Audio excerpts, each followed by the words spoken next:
Fala pessoal, seja bem-vindo a mais um vídeo do nosso canal de Adonis. E nesse vídeo a gente vai dar sequência aos estudos de login social usando o GitHub ou usando qualquer outro drive, mas a gente está fazendo exemplo aqui com o GitHub.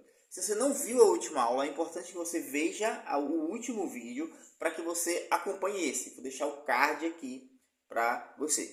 Nesse vídeo eu vou falar detalhes do Ali, que é o nosso pacote que faz a requisição ali, que faz o trabalho sujo para fazer o login, tá? Então, na última aula eu mostrei como a gente faz o login, de fato, instalação, as rotas, e aqui eu vou entrar em detalhes mais técnicos, tá? Então, para você entender esse vídeo, é importante que você veja o outro. Eu preciso dar alguns recados importantes. Você está vendo dois QR Codes na tela. O primeiro, do de cima, se você quiser entrar no canal de Adonis DS no YouTube, no WhatsApp, o grupo de WhatsApp de Adonis DS, é só ler o QR Code aí que você entra.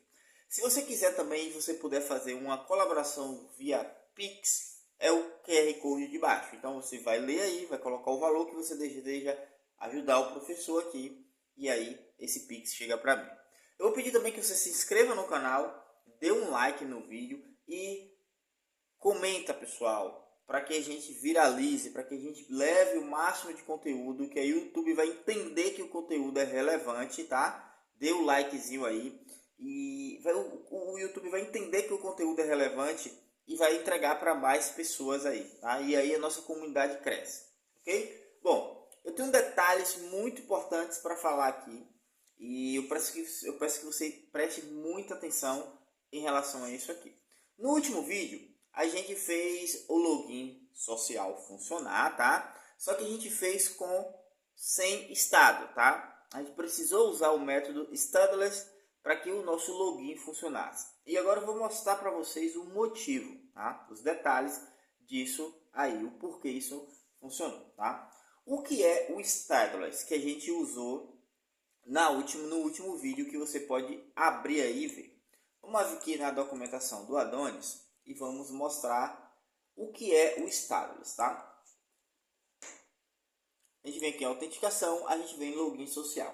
Lembra que ele estava dando esse erro aqui, e aí para que a gente poder ver o login funcionar, eu tive que adicionar o método aqui stateless, tá? E eu vou explicar para vocês o que é isso aqui. Se eu adicionar aqui o stateless, tanto aqui quanto aqui, a nossa requisição ela vai funcionar. Deixa eu voltar. A nossa requisição vai voltar, ela vai voltar aqui os meus dados do GitHub. E por que isso acontece? Tá? O stateless é o método que está dizendo para o Adonis, para o Ali, que eu não quero fazer uma verificação de CSRF. Tá? O que é CSRF? CSRF é uma forma de a gente proteger a nossa aplicação de requisições maliciosas, tá? E como é que funciona?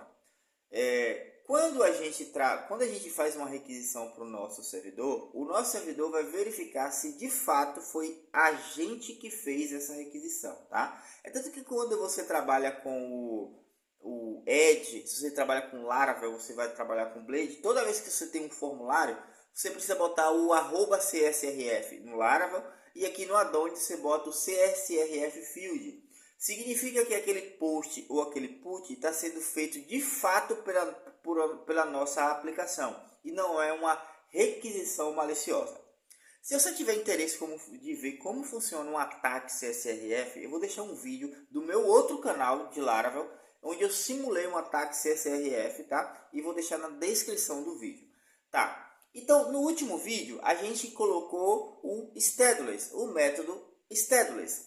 O que eu disse aqui? Olha só, não verifica o CSRF, tá? Então, eu desabilitei o CSRF. Então, quando eu enviei a solicitação de autorização, pedindo autorização ao GitHub, que é essa rota aqui, ele não gerou um token criptografado. E quando o GitHub me devolveu essa resposta, eu também não verifiquei se foi de fato eu que fiz aquela requisição, tá?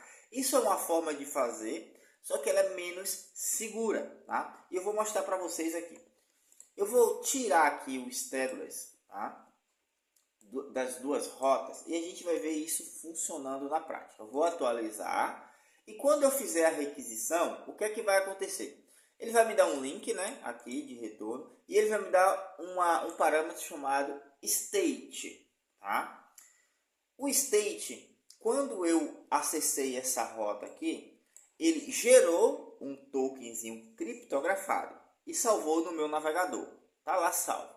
Quando o GitHub me devolveu a resposta do usuário autorizando, a minha aplicação verificou se aquela requisição de fato pertence à minha primeira requisição. Ou seja, essa resposta ela tem a ver com a requisição que eu fiz pedindo autorização? Se sim, ele autoriza. Se não, ele dá um erro de CSRF. É como se um outro servidor estivesse falando assim para o meu servidor: olha só, a gente recebeu sua autorização, mas não reconhece. Não, peraí, não. Eu não fiz nenhuma requisição para você me dar a resposta. Eu não te perguntei nada. É como se esse erro, um exemplo bem prático, é como se quando o GitHub me desse a resposta, o nosso servidor dissesse assim: não te perguntei nada, então eu vou recusar a sua requisição. Bom, aí você vai me perguntar: mas foi eu que fiz, e por que está dando esse erro? Esse erro está dando pelo seguinte: observe que, nesse caso, eu estou fazendo uma requisição com o IP 127.0.0.1, tá? Quando eu faço a requisição, tá? Observe, eu vou autorizar, tá? Observe que eu fiz com o IP, eu vou autorizar. Quando eu autorizar, ele me deu um erro. O que foi que aconteceu? Repito, só para você fixar. O usuário autorizou, mas quando o GitHub devolveu para mim, o meu servidor falou: não te perguntei nada, então vou recusar. Mas por que aconteceu isso? Porque a resposta que o GitHub me respondeu, ele me respondeu dizendo que em vez de ser 127.0.0.1, ele me respondeu como localhost, que na prática é a mesma coisa, mas ele entende que é um outro servidor. Tá? Entendeu o CSRF? E por que ele retornou como localhost? Porque quando a gente configurou a nossa aplicação na primeira aula, a gente colocou aqui como localhost, tá vendo? Como localhost. Tanto a homepage URL como o callback. Em vez de estar o IP, está localhost. Tá? Então, para que funcione, eu preciso alterar aqui, colocar o IP, ou a minha primeira requisição precisa sair não do IP, aqui no navegador, tá? E sim de localhost. Se eu fazer isso aqui, atualizar, e fizer a requisição agora, vamos ver o que vai acontecer. Agora ele me retorna. Por que ele não pediu para autorizar? Porque eu já havia autorizado a resposta que foi recusada, tá? Então, ele já entende ali que, de fato, eu já tinha autorizado. Então, agora funciona. Por quê? Porque eu fiz uma requisição através de localhost. Eu não quero trabalhar com localhost, eu quero trabalhar aqui no meu navegador com IP. Então, aqui eu preciso colocar o IP. E aqui vai colocar o seu link, tá? O seu domínio. meudomínio.com.br, por exemplo. banana.com.br. Quando você fizer a solicitação para o GitHub, ele tem que retornar para essa mesma rota, tá? Para esse mesmo domínio base, senão ele dá o erro de CSRF, tá? Essa é a proteção. Quando você usa o método stateless, você não faz essa verificação. Ele apenas verifica se o usuário autorizou, tá? Isso é isso é a proteção CSRF e por isso que eu usei na última aula o stateless para que a gente tivesse visto ali, para a gente ver a requisição sendo feita aqui e retornando os dados, ok? Vamos atualizar. Deixa só eu tirar o stateless aqui.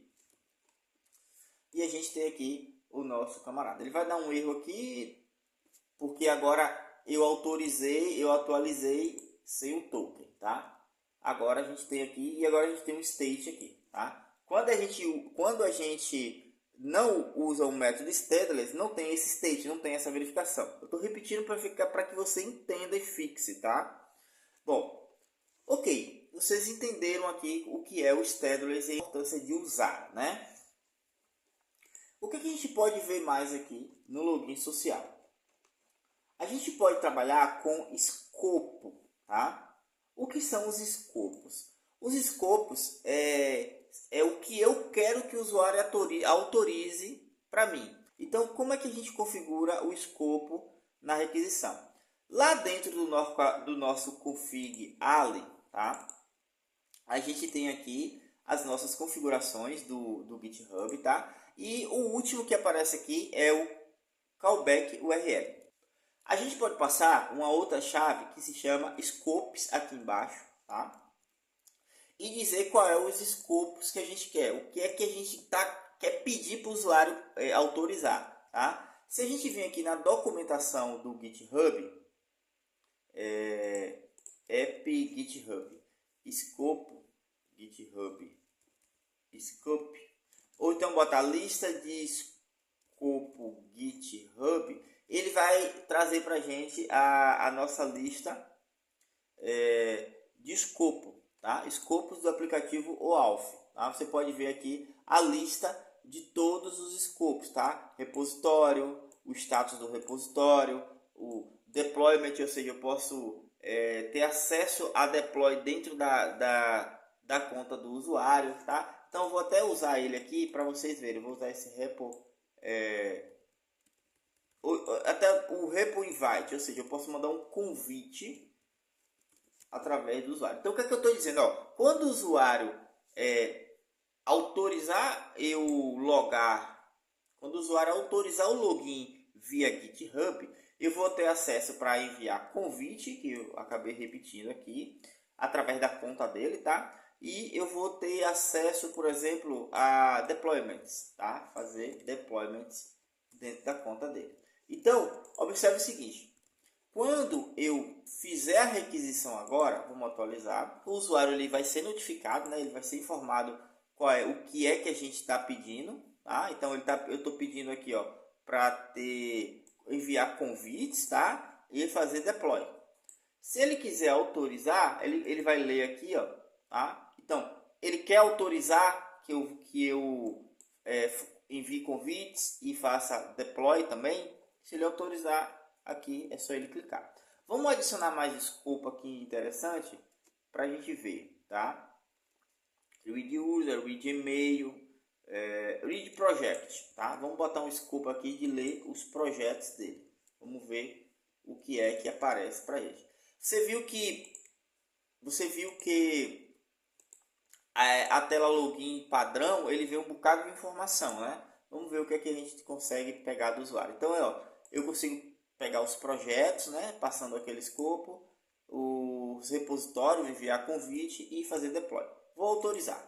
Quando eu autorizar, ele vai retornar para mim aqueles dados ali, tá? E eu tenho agora acesso às todas aquelas ações que a gente colocou no escopo. O usuário autorizou que a gente tivesse aquilo ali, tá? Então, isso é o escopo. Se eu não passar escopo nenhum no scope, quer ver? A gente consegue ver aqui o no scope. Deixa eu traduzir aqui, traduzir para o português. Concede acesso somente leitura às informações públicas, tá? Então, na verdade, se eu não passar o escopo, a gente só consegue fazer leitura, tá? A gente não consegue fazer mais nada além de leitura. Para a gente ter uma ação dentro do GitHub, tipo, concede acesso a status de implementação, para enviar convite, eu preciso colocar ali de fato qual é o que é que eu quero, tá? Então, se eu não passo o escopo, eu só consigo ler. Se eu passar o escopo exato e o usuário autorizar, então ele está me dando autorização para fazer aquilo ali dentro do GitHub dele, tá? Então, é basicamente isso, tá? E aqui a gente consegue obter alguns detalhes, tá? Que eu vou falar em outros vídeos que não é tão usado não, mas a gente vai ver isso quando a gente for usar refresh token, tá? Então é basicamente isso. Muito obrigado. Se você não entendeu, é importante que você assista novamente. Um grande abraço e até a próxima.